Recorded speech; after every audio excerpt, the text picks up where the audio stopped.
Yeah, what it is. Welcome back to another episode of the Big T Debate. I go with the name of Danny Pacheco. This is Tebza Zaka. Yo, this gets me all the time. And if you were to know what happens behind the scenes for us to come to this point, it's crazy. It's crazy. Because, the past couple of weeks, of course, I've been introducing you guys to this dude. Yeah. And, some of you have been vibing with him. Some of you are still getting to know him. Yeah. But if there's one thing that's been, occurring or recurring, I think recurring is the word. Mm-hmm. It's this idea of like, okay, cool, bro.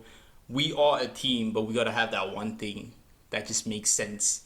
For it's like, yo, hey, these guys out here coming with some WWE kind of vibes or whatever. Sure. That is why I can say that. And it's funny because I was telling him off air, like, yo, I always picture what he does just after me as an entire like fight scene. If I were to be in a situation where I was a superhero and we trying to save the world, how we gonna pull up is exactly how we started this show. Yeah, it's gonna be awesome. Yeah, hey, Zaka, that kind of thing.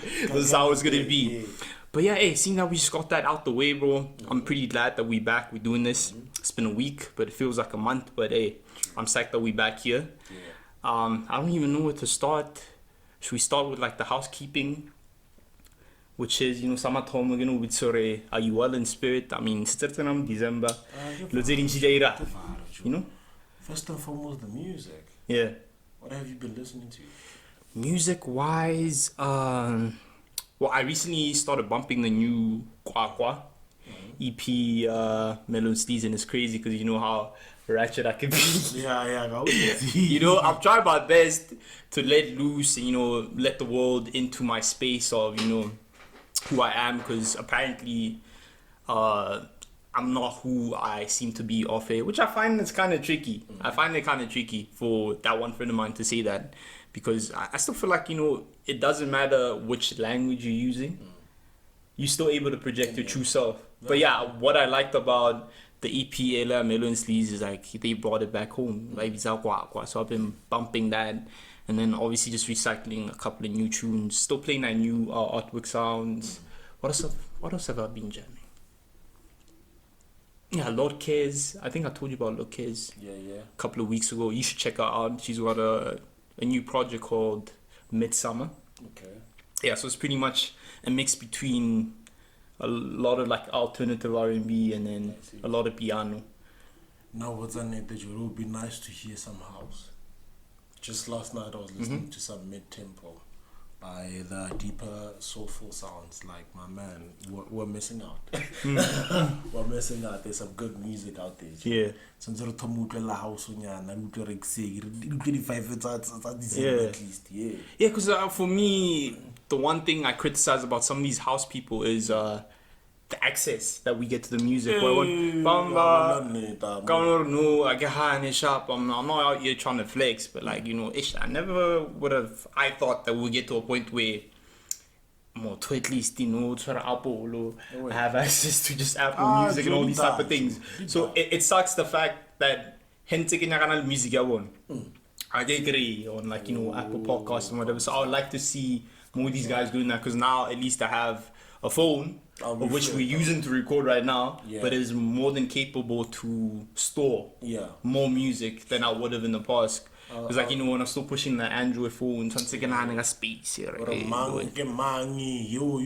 of these things do. Yeah, I get it. Yeah, but yo, hey, besides, the mood being really positive in terms of December, seeing how we started, even though the president were threatened in a way, There's like low-key talks about mandatory jabs and all these type of things, of which I would have liked for us to talk about, but because it's not really of our capacity, we're just gonna let that one slide for now. But amongst a lot of things that are of our capacity is like a whole lot of the things that have been happening in the world of entertainment, pop culture, music, and I guess like just to be specific with what I'm about to drop to you, it's something that is pretty much within our space, which is, podcasting, And I'm pretty sure unless you living on a rock, you've been seeing what's been happening on social media. I've been, my man. I've been. There's a lot of conversations. Yeah. Why is there one gabu slick talk or gabu make G or Yeah. like say diabo?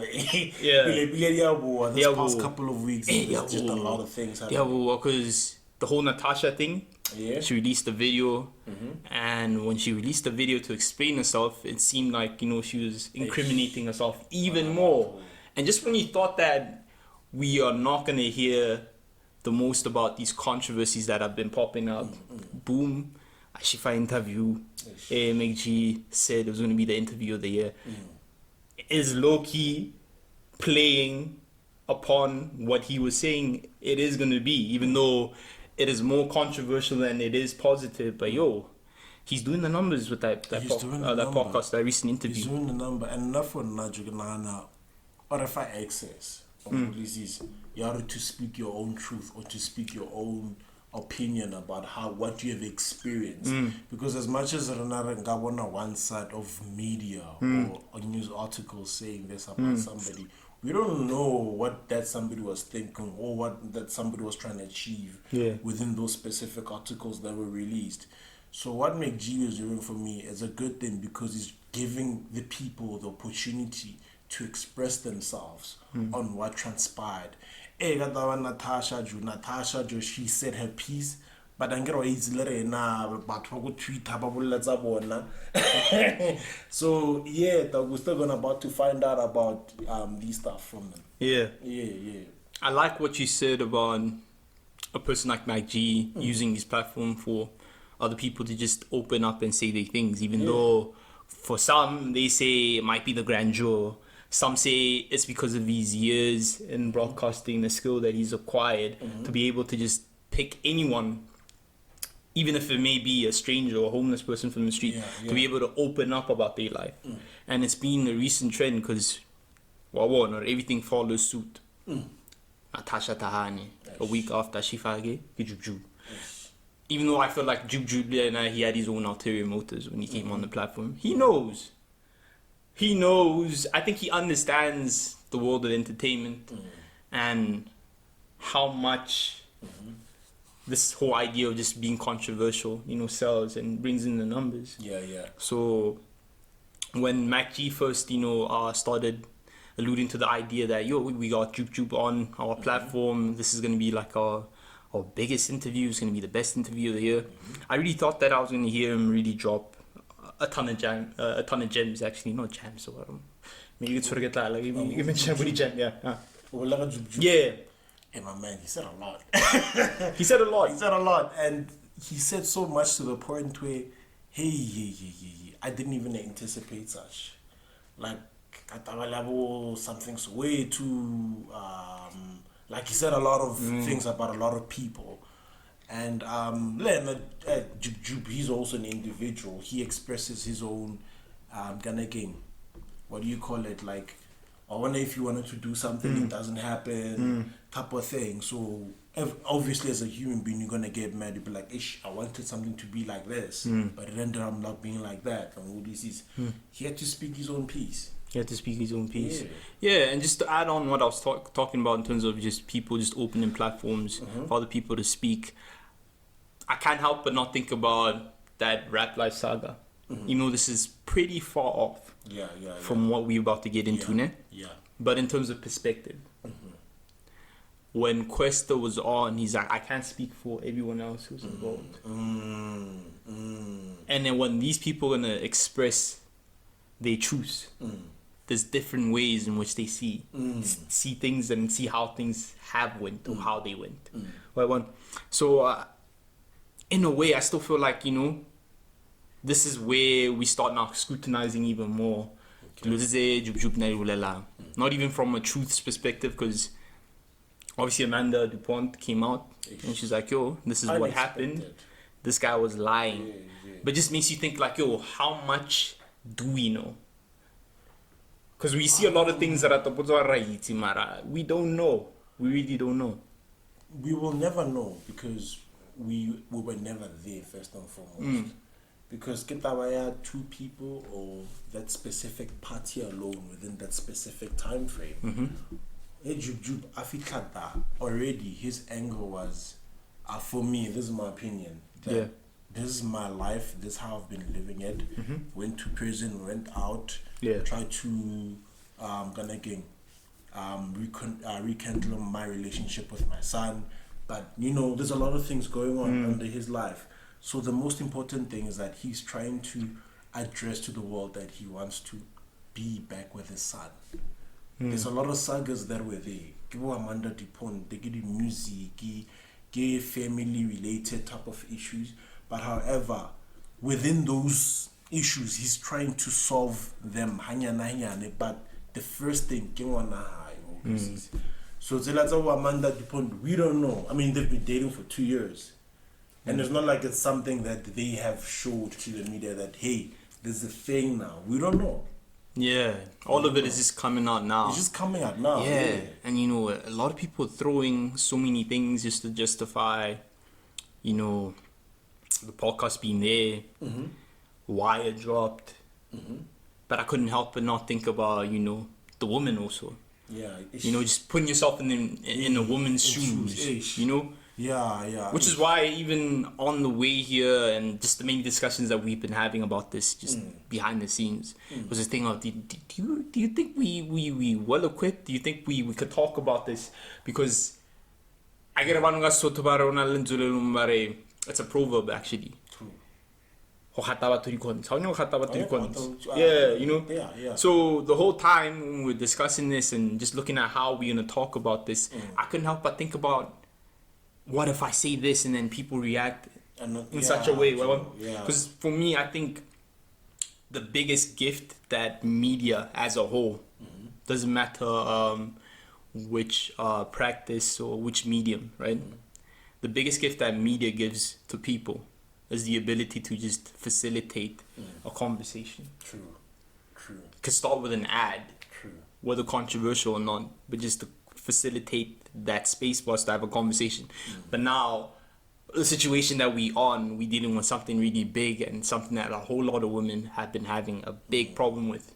And to even have people now say that South Africa is the rape capital of the world, it's crazy, bro.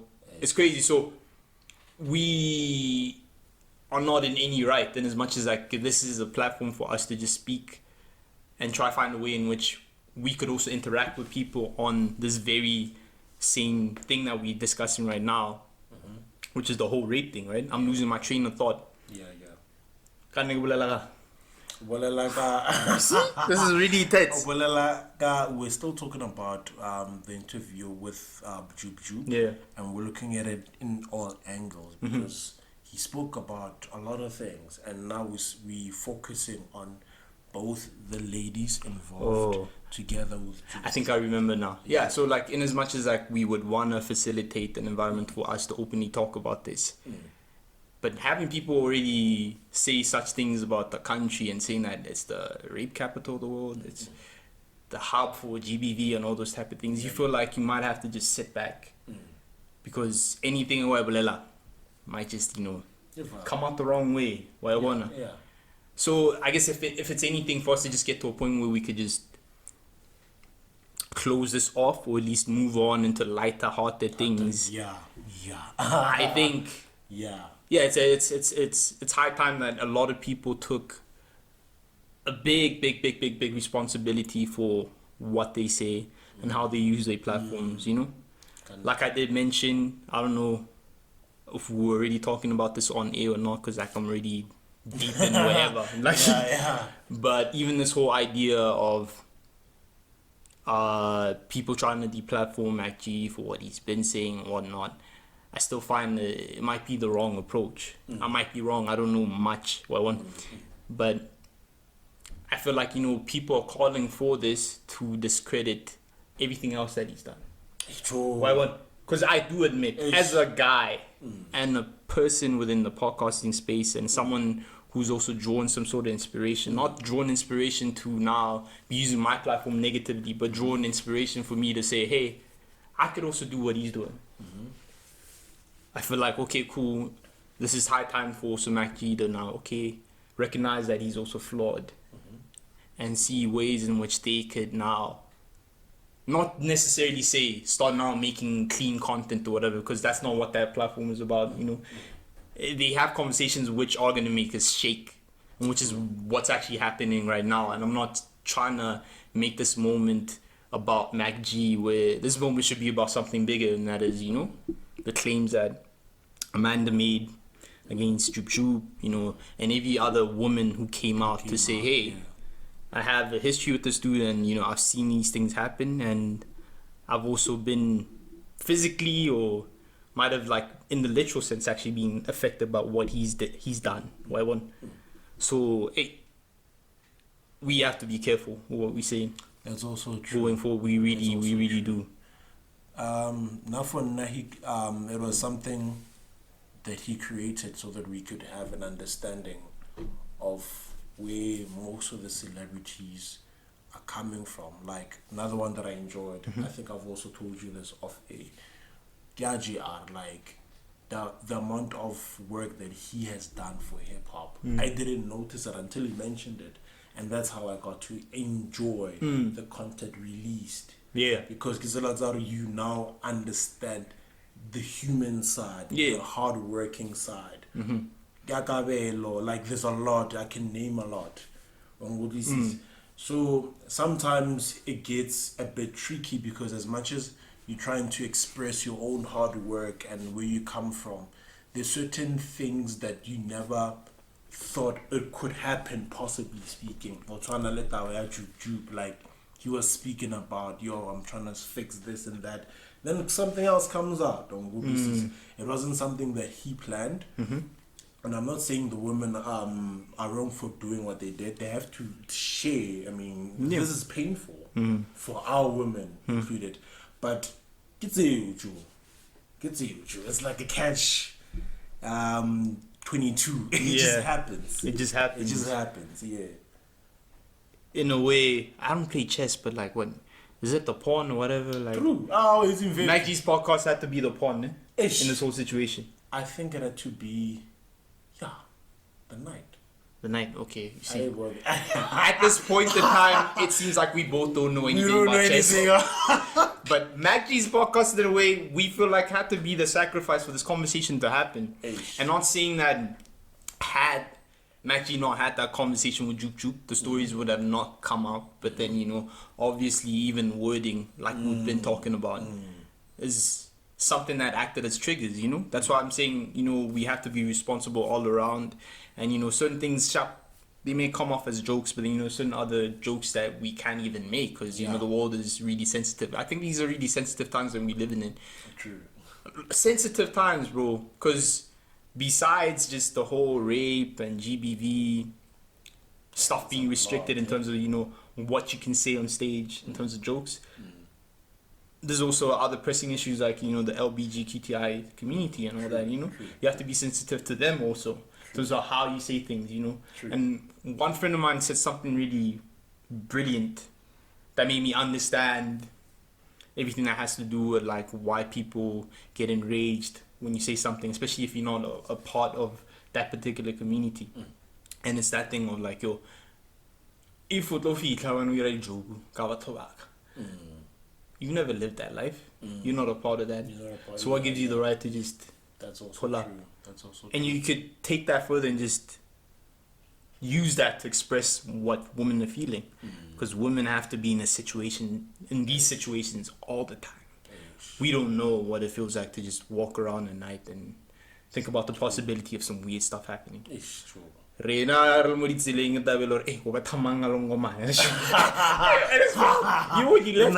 lot of different things. Yeah, when you left Fences thing this past weekend, we were having, I guess, like, conversations low-key around the same thing, but ended up not being conversations about weird situations that people have been caught up in at night or during the day, and most of them came from just being in Joburg CBD. So one of Fence's friends, that's a Wulela story. That's pretty similar to what I'm telling you about. Like, apparently he was being followed by this one street kid or a hobo to play a game over Sandy Plate to Josie. I think by 3. And then Anza said, "You call no one on my team and one follow." I don't know flop go me like if it go back sandy plate and I'm gonna confront this guy. If it's a buy plate mola come with her bro renal flop amuti sa davan amuti bro renal flop para on it but or lucky oro no lucky la no flop it's a milo lo high can come big Yeah. if it's against how big safa well back to his accommodation. Yeah. However, back to his accommodation, this guy's still following him. Yeah, man. Arabot, akanya wothalos. No magazine damane before Dixie I think he said he was by a robot about to jump to the next street. And then there was a taxi pretty much like it's okay, that's cool again. Adjacent. So Yeah. so that taxi driver got to see what actually transpired before that guy crossed the street. So no 10 light. Yeah, I know what hello.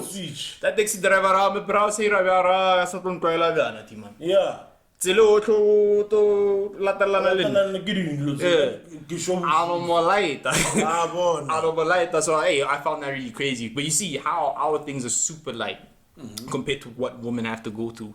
It's really crazy. But you know, I really pray that the law plays its part, man. You know, I think that's all I can say with regards to that. You know, and obviously there has to be different ways in how we can approach such things. You know, especially from a law's perspective, man. I think their reaction time is kind of slow. I mean, even just hearing Amanda's story, saying that she went to the police station to try to report this, and they told her, and this came from a woman. She was like, yo, before we ran to Ira, you sure about what you're about to do? Because I'm tired of women coming to the police station telling me that, hey, they've been raped by their husbands, they've been raped or abused by their boyfriends, you know?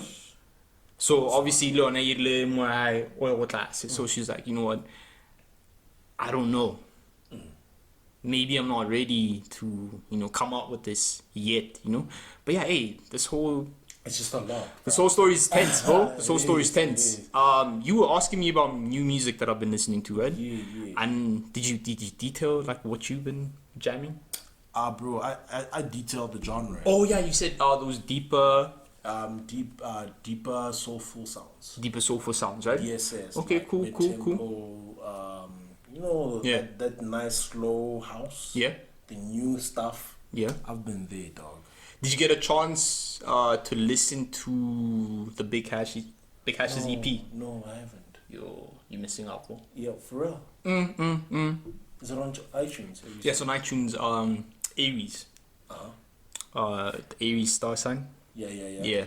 That's the title of the thing. I'll check it out. Check it out, because he's dropping a music video to a single that we already discussed a couple of weeks ago called Sometimes Tomorrow. Okay. And felt like, you know, I just had to mention him, not only because, you know, he deserves to be talked about, but besides that, just the fact that he's doing everything that he said he would do once he left his label, and that is continue giving people the music and continue to, like, you know, press hard, and, you know, still keep his foot on the accelerator, just, you know, keep pressing and pushing. And you can see, like, this whole independent journey is not something that he's just coloring there just to show the world, like, oh yeah, I'm doing this. You know, there's so many people take pride in being independent, but they're not doing the work. So just him putting together a couple of people to just shoot a music video, it's not easy.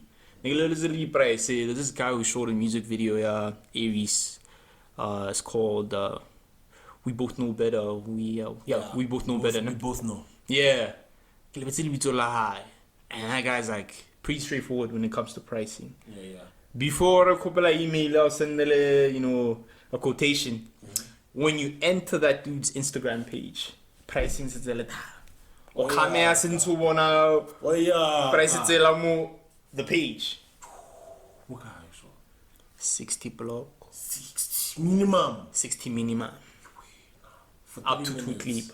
3 minutes. For 3 minutes. These people are making movies, bro. They're making movies. They're making movies, pretty much. Even reminds me of, you know, me back in the day with the whole skating thing I had. You could see the process. Remember there was this one day, but let's record a video. You could see how much trial and error there is just to get like hard. A minute worthy of a clip or 2 minutes. It's crazy, bro. It's crazy, but even on the music front, just to add on, especially seeing that we were talking about people in the space of hip hop. You know DJ Venom, right? Is he local? He's local, bro. Like all these homecoming events that we've been going to. Oh yeah.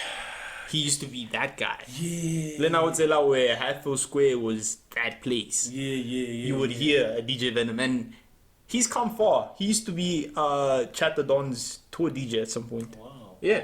Wow. I don't know. It's crazy, bro. And now he just signed a deal with Sony. I don't know of what magnitude, I don't know of what structure, but just the fact that he's now deciding to just take this music thing serious is really dope. Big up to him. Yeah, my man. Big up. Another guy whom a lot of people have been, you know, talking about in a positive light, some controversial because of, you know, how his fans ride for him is A-Reece. And just when we thought that, you know, his run this year was going to stop by just that mixtape that he dropped. Lena know, just through a conversation that he had with his brother, because his brother hit him up on Twitter a while back after them just doing a song together. He's like, dude, why don't just we do an album? Because he's been featuring his brother a lot as of late, you know? And this is the dude that inspired him to rap. And he got all those skills from him. And now they're collaborating and releasing a project. So 10 DZ, we getting an A-Reece and J Jody project. 10 December. Yeah. This month. Yeah, it's called Heaven Can Wait. The Narrow So it's already been done. Narrow Door Volume 1 or something like I that. thought maybe it's something that they're still gonna be doing. No, it's already been cooked. It's Damn. already been cooked. We're just waiting for the music to come out. And I'm excited because one thing I noticed about A-Reece also, through that mixtape that he dropped this year. Yeah. Remember that there was one song I told you I need you to hear. Morning Peace. Morning Peace. What do you think about that song? It's dope. It's dope. It's dope. Range. That's what I'm trying to tell you about A-Reece. Yeah. Range. Yeah. A lot of people had what they wanted to say about the project. But like I get it, ever since they dropped that project, Yamafelole, Mash Beats. Yeah. I think it was a mixtape or what, Fire in the Water. Yeah, Fire in the Water. Yeah. You saw how very hip hop. Yeah. So A-Reece was just riding off that wave, or like, Joe, he's trying to rap, you know? Yeah. And I've been telling people, like, people always think that I'm drunk when I make these statements and claims about South African artists and rappers also. And I feel like ever since I made that decision to just run away from westernized music and just keep it at home, I got to realize, like, yo, I'm not really talking out of my butt by saying, Hore, a lot of these dudes, and can out-rap a lot of these guys in the States. Because a lot of the dudes in the States, we talked about this previous episode, they sound generic. Their pen game is not as good.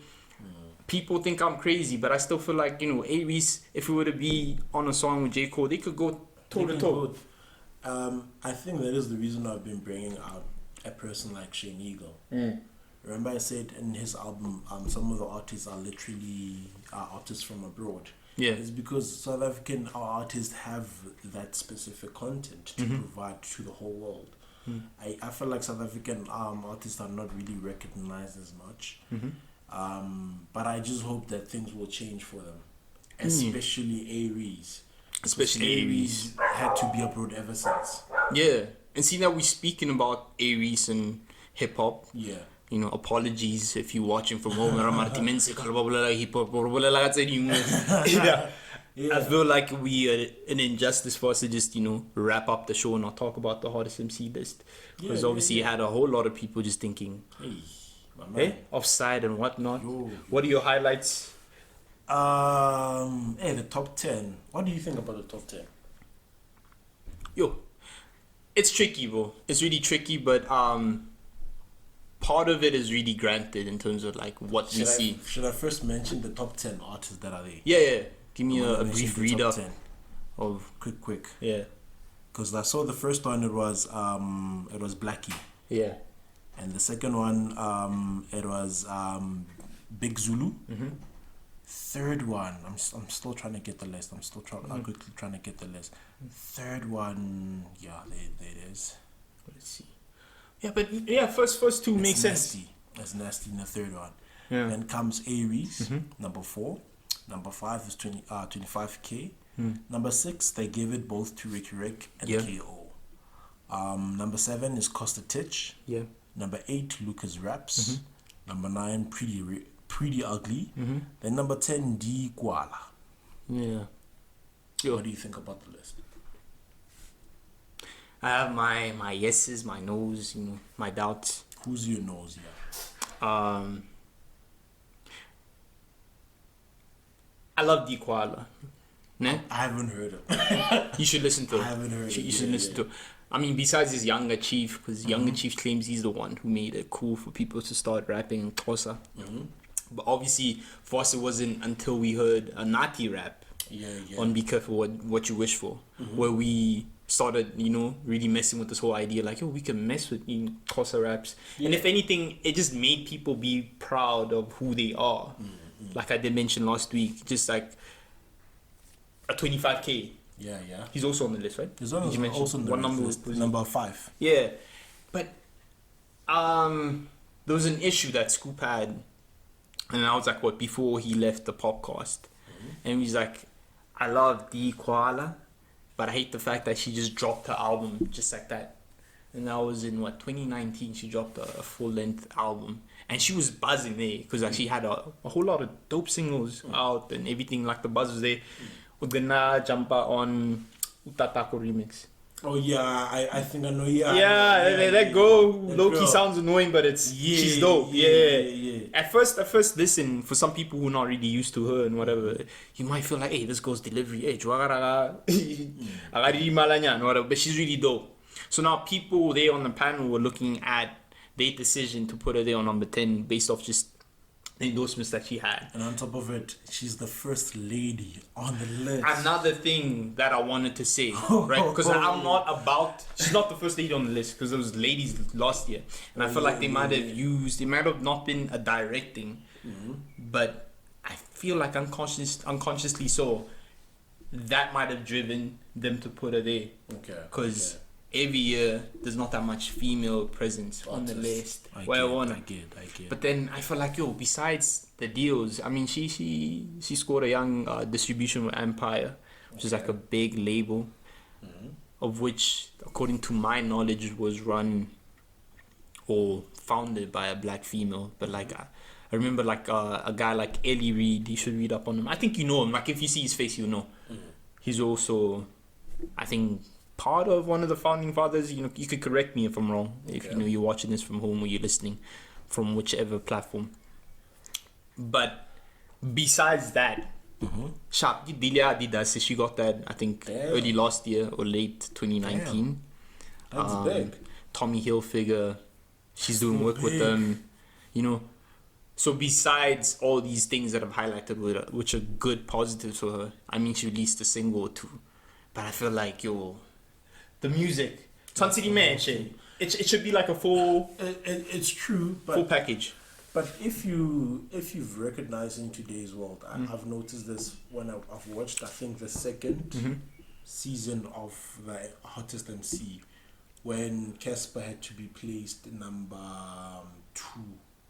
And you felt like he deserved to be number 1 because he did more. I felt like he deserved to be number 4, to be honest with you. And it was actually based on influence, not just on the rap side, but we're looking at inspiring not just a black child, but somebody who's trying to strive to be someone. You don't have to be a rapper to be successful. You don't have to be an accountant to be successful. I mean, but you gotta be someone. People had the same problem with Nadia Nakai, ne? Yeah. But another thing about Nadia Nakai also, you felt her presence in spaces where music had to be the conversation. Yeah, she released an album. You saw the singles on MTV and whatever. You saw her on the charts, ne? Yeah. And the most important thing, I guess, in the world of music in Mzansi, which we could say arguably so brings the most money, is the gigs. True. But someone might come and say, hey, endorsements and all those other type of stuff might be bringing more money if you're doing things correctly. True. Or even just like your music if you're independent or whatever. True. You see, so with D, not that I'm shaming her or disrespecting her or anything, I just feel like, other things she didn't do, but it's cool. It's cool. We need to have females on that. And if we're talking about female rappers, maybe that's only her who was like, they. But there's also Gigi Lemaine, there's also Rouge, But what can you think about Gigi? Gigi has been releasing fire songs. Yeah. There's some songs that I really liked about her. And Rouge, there's certain featured songs that I loved, but I can't. Yeah, because like Rouge is like more now on the TV side, if anything else. Yeah. Her big year was when she won a summer for, I think, best video or whatever. Or film or something like that, because like she turned the songs that she had into like a short film thing and she directed it, and that made her win a summer. And that was the same year Shane Eagle won best hip hop. Oh, makes sense. Yeah. That's dope. So yeah, that's that D situation. Who else? I'm kind of skeptical when it comes to the whole Ricky KO granted, forever consistent or whatever. He's been pushing Ska Underworld. So just off of that alone, deserving. Yeah. Ricky only released a 2-piece EP, a music video for Ungazi. Fine, he was on the hardest songs. Imali Ningi, the Visok song. Ningi is the best. Yeah. That's why I feel like Big Zulu deserves Remy Martin deal, we can say, yeah, but I feel like a lot of people been known that he's been with Remy Martin, ever since he left the whole Russian-based situation. So yeah, it's tricky, but I'm liking it in terms of everything else. I heard like Reece fans wanted Reece to be number 2 or something like that. I'm like, based off what? I love Reece, but like based off what? Because he just released a mixtape. That is all. Yeah. But if we talking about next year, if there's still more things that we about to see from him, especially on the 10th. Seeing that he's releasing another project. Yeah. Now it's a different conversation. We're like, okay, this dude was probably working harder than everyone else. I'm glad to see him back on the event circus. Yeah. Circuit, actually. What am I saying? Circus. Circuit. Well, when he's now touring, gigging. But I feel like, he slept on one opportunity that he could really have done something out of the project that he released at TTM, A tour, bro. The music, the music on that mixtape. Don't you ever think, hey, this could sound really nice with a band? True. I think that is the reason why JR Feel Good live session is coming back. Yeah, but you see now that's JR's own property, event property, or we could say like live music property. I'm saying now A-Reece himself investing into that. And I had like a heavy conversation with this one dude. At the party that I was at, and the band guy. Okay, yeah. And he's like, it's expensive, you need support from government, whatever, but collaboration. Not a lot of people think about collaboration. Like, already, if we were to make our own show, a live show, invite whatever artist, make a concert of some sort, I already know, okay, cool, I've had this conversation with this guy. He already told me he's pricing whatever. We could work out a way to see how we're gonna make this work. Sharp. Another thing is like venue. I even asked him, like, okay, sound wise, who do you know? And I feel like with people like Reece, with their influence, they could get into these meetings with specific brand managers or whatever brand. And see a way in which he can attain sponsorship, because he already has the clout, he already has the numbers. And A-Reece today, I feel like he could pack out a proper venue. Yeah. But it's the manager's responsibility to put him out there. You know what I mean? As much as we can cloud it on A-Reece, A-Reece needs to make sure that the music is still out there and people are able to enjoy.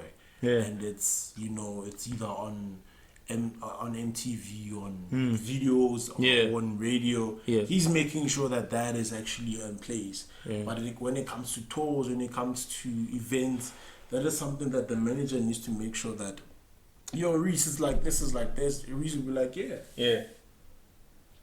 I think so. That's what I think. Yeah. I get you though. I get you. I can't fault him for that. A guy who's also now starting to invest into such things, and he's been trying to push. He's been, my man. Is Foka. Yeah. Last week in our event to Europa. Damn. packed out. His first ever like show I organized in full from start to finish. Oh no, not really his first ever show that he organized, but his first sold out show. Damn. And next year is talking about doing 30,000 people. Sure. If obviously the country's open and more people are vaccinated and whatever. I think it's coming. Yeah, it's coming. So it's a lovely direction that folk is coming into. I mean, like, there's no episode that we don't even talk about folk. That's how crazy this whole thing is. But yeah, I don't know, bro. Like, big shout out to everyone on the panel there on the hardest MC list. Big shout out. Hopefully next year they can get it right. Hopefully. Yeah, because like sometimes I feel maybe why people get aggravated all the time when looking at that list is like sometimes they go far away from what their criteria says. Some of it is just like coming off as if Tebza's I'm gonna push agenda because he loves A-Reece, so A-Reece deserves to just be on the list because Tebza has a relationship or loves A-Reece. For me, where Big Zulu is, he's suited there. Yeah. Right. Where Nasty is, I'm still kind of skeptical because, to be honest, I haven't heard anything. As much as maybe there'll be one or two songs that are out there, like there isn't something I can say I heard it on the radio or I heard it by mistake on YouTube. Like there's nothing I can say about Nasty that But when it comes to A-Reece, when it comes to 25K, Blackie, Costa Titch, I've been listening to them. That is something that it's not only on social media, but wherever you go, you are bound to hear them. Exactly. Yeah. So those 5 I mentioned, I feel like they were supposed to be on the top 5. I feel the exact same way as you. Yeah. Yo, bro, we've been having crazy conversation. We've been. I feel like, this is where we have to put a cap on this conversation. But it's been amazing. Yeah. Just as always. Yeah. From me, Danny Pacheco, Tebza, Zaka. This has been the Big T Debate. Peace.